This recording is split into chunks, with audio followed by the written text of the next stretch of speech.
안녕하세요. 제 이야기를 잠깐 들어주시겠습니까? 올해로 75, 제 삶을 돌아보니 참 길고도 길었습니다. 기쁨이 오면 언제 떠날지 몰라 더 조심스러웠고 행복을 잡으면 모래처럼 손가락 사이로 흘러내렸습니다. 웃음 뒤엔 늘 눈물이 있었고 희망의 뒷꼭지에는 늘 절망이 서 있었습니다. 어쩌면 제 인생은 한편이 오래된 드라마 같았는지도 모르겠습니다. 화려한 장면은 많지 않았지만 오래도록 잊히지 않는 장면들이 있지요. 오늘은 그 장면들을 조용히 아주 낮은 목소리로 넘겨보려 합니다. 혹여 제 이야기가 지금 힘겨운 길을 건너는 누군가에게 작은 등불 한 개쯤 되어준다면 그것으로 충분합니다. 저는 1949년 가난한 농촌 마을에서 3남 2녀 중 막내로 태어났습니다. 그 시절의 햇볕은 지금보다 더 뾰족했던 것 같아요. 여름이 오면 등줄기를 타고 땀이 강물처럼 흘렀고 가을이면 벼이삭의 날이 손가락을 스쳤습니다. 배움에 대한 갈망은 들녘의 바람처럼 컸지만 집안 사정은 늘 제 어깨를 붙잡고 아니라고 말했지요. 초등학교를 겨우 졸업하던 날 운동장 귀퉁이에서 울었습니다. 나도 책을 더 읽고 싶다. 세상을 더 알고 싶다. 그 소망이 목구멍에 걸려 한동안 밥도 잘 넘어가지 않았습니다. 20살이 되던 해 저는 가족의 짐을 조금이라도 덜겠다며 서울로 올라왔습니다. 기차의 철커덩 소리가 제 심장과 박자를 맞췄고 창밖으로 스치는 들판이 괜찮다, 괜찮다고 묵묵히 등을 밀어주었습니다. 그렇게 도착한 서울은 생각보다 차갑고 빠른 곳이었습니다. 처음 잡은 일은 식모살이. 새벽에 부엌엔 김이 서렸고 제 두 손은 하루 종일 물을 만졌습니다. 밥을 짓고 옷을 빨고 마룻바닥을 문질러 반짝이게 만들면 저녁이 왔습니다. 그런데도 뒷마무리가 남아 있었고 밤이 깊도록 손목은 얼얼했지요. 손가락 끝이 빨랫비누에 갈라져 피가 배어 나오면 그 자리를 침으로 적시고 다시 문질렀습니다. 울고 싶을 때가 많았지만 울면 더 허기가 지더군요. 그래서 울음을 목 뒤로 삼키는 법을 그때 배웠습니다. 버티자. 버티면 내일이 온다. 그 소박한 다짐 한 줄이 그 시절 제 기둥이었습니다. 모은 돈으로 재봉 기술을 배웠습니다. 천 위에 선이 그어지고 박음질이 촘촘해질수록 내 손으로 무언가를 만든다는 기쁨이 심장 가까이 다가왔습니다. 기술이 생기니 일자리가 생겼고 일자리가 생기니 사람이 보였습니다. 그중 한 사람이 있었지요. 가난했지만 성실했고 말이 짧았지만 마음이 깊었습니다. 서로 비슷한 구두가 달아있는 걸 보고 우린 한참 웃었습니다. 우리 발이 닮았네요. 그 말 한마디에 서로의 하루가 조금씩 밝아졌습니다. 결혼 자금을 모으려고 밤마다 바느질을 했습니다. 실밥이 밤하늘의 별처럼 끝없이 이어졌고 손목의 통증은 약처럼 들이마시던 숨으로 달랬습니다. 25, 작은 예식장에서 서약을 올리던 날 그의 손은 뜨겁고 제 손은 차가웠습니다. 뜨거움과 차가움이 만나 적당해졌을 때 우린 부부가 되었습니다.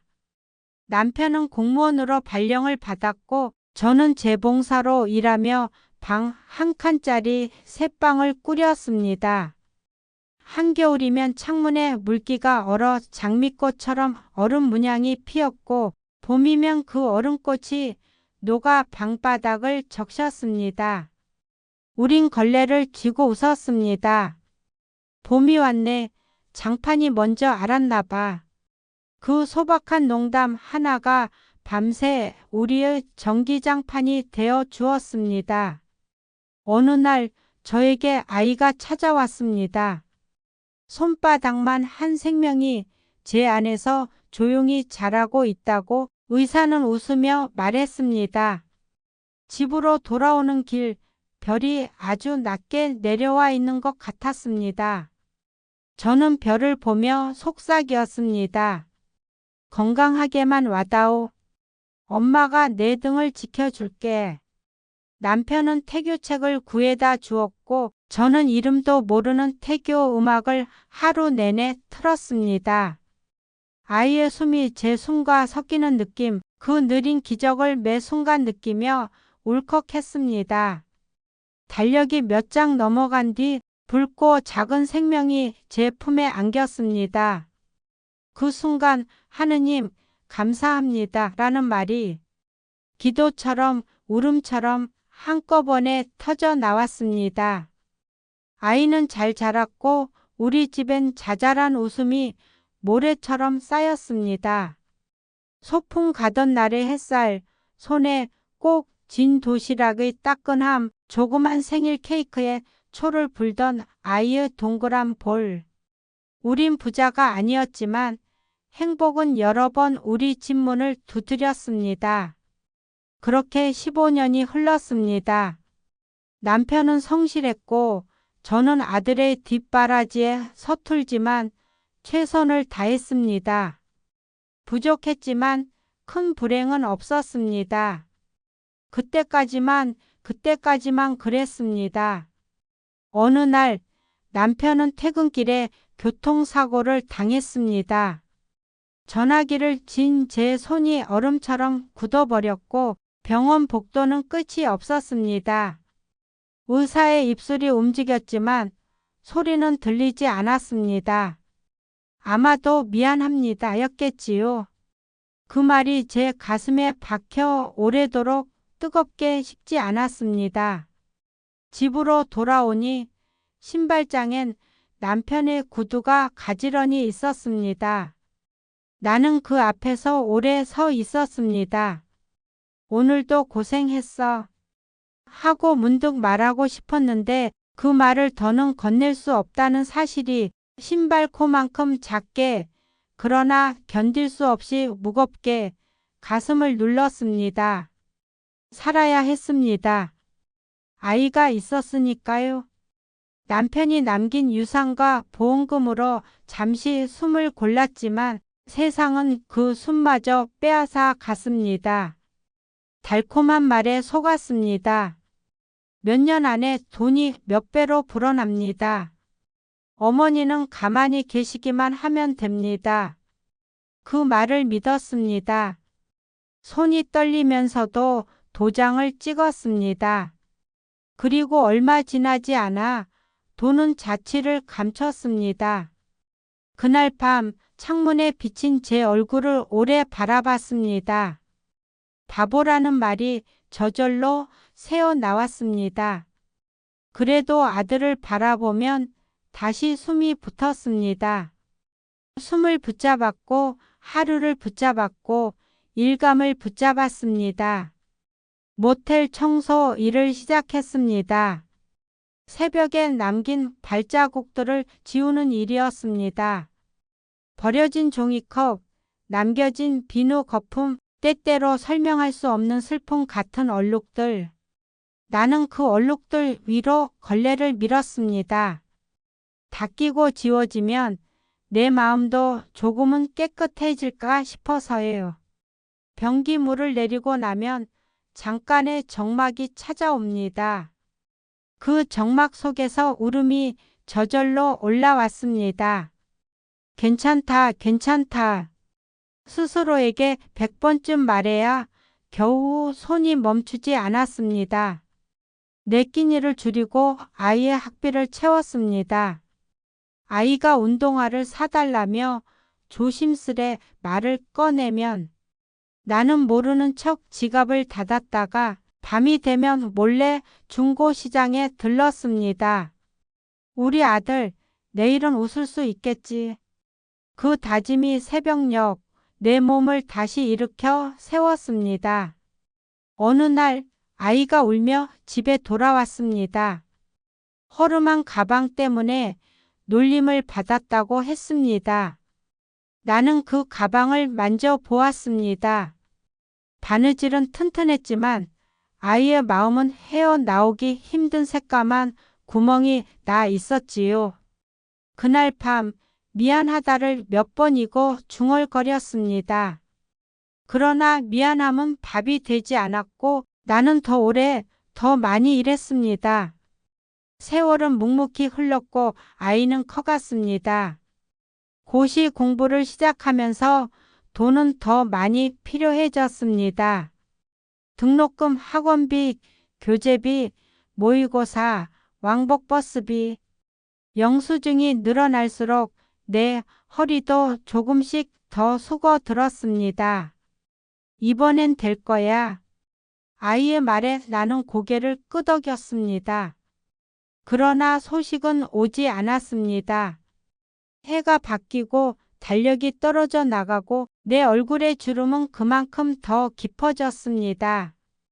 아이의 나이는 어느새 40을 지나 있었고 나는 여전히 새벽에 일어나 걸레를 쥐고 있었습니다.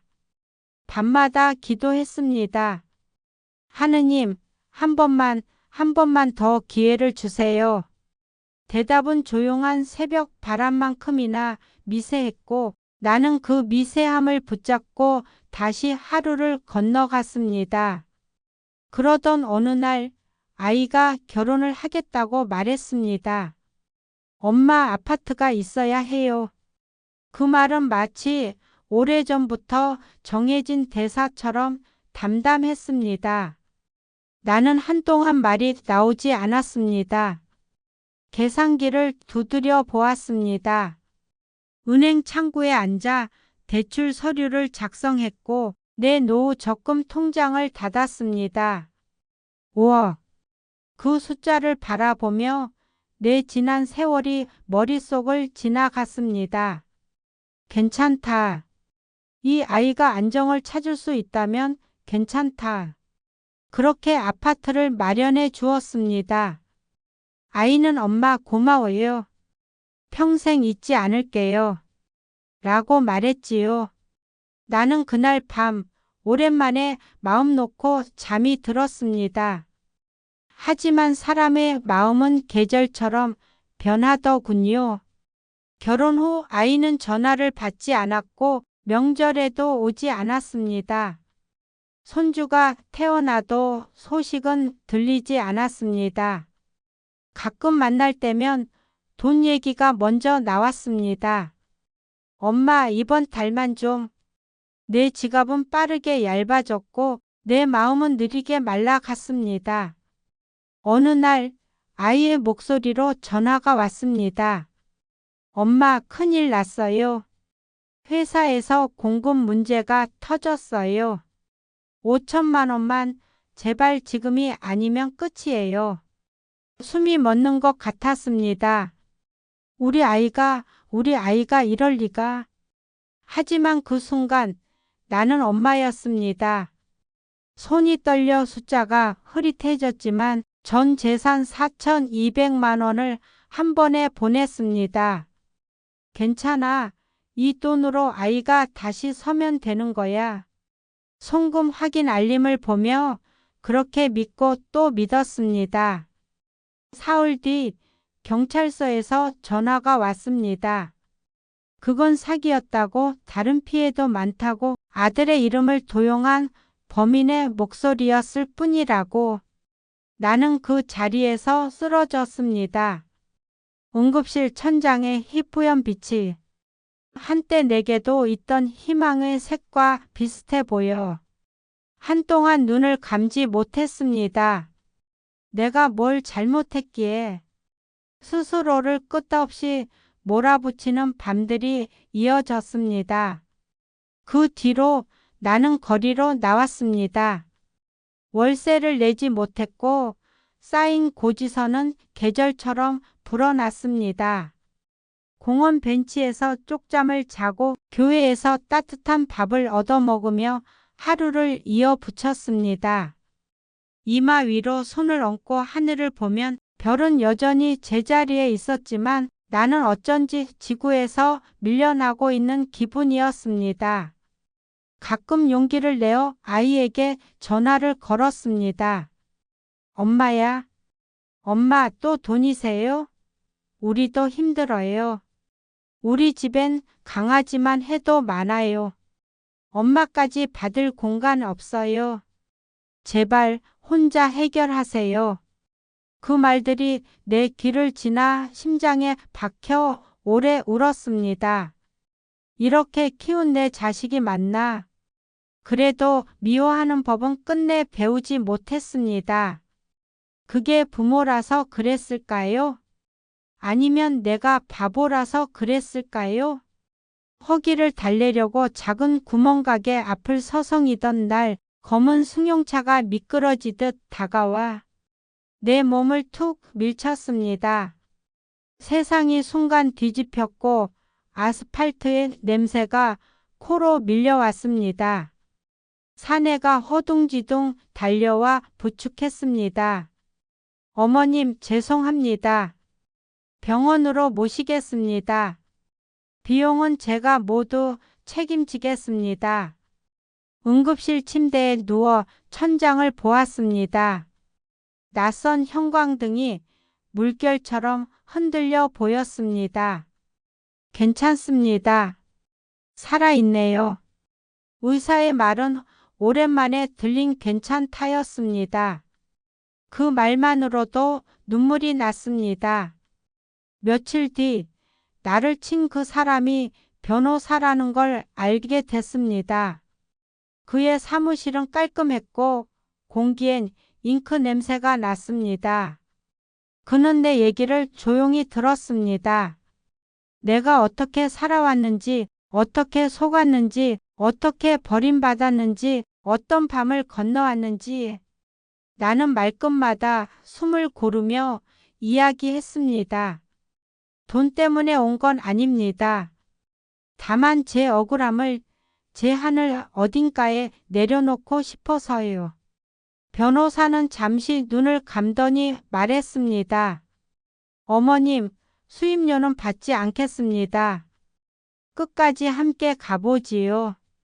그 말이 내게는 기적처럼 들렸습니다. 그날 나는 아주 오랜만에 따뜻한 차를 한 잔 다 마셨습니다. 소송은 시작되었고 길었습니다. 서류를 모으고 통장 내역을 확인하고 증인과 진술을 정리하고 나이 오래된 영수증들이 서로의 팔을 잡고 일어나는 느낌이었습니다.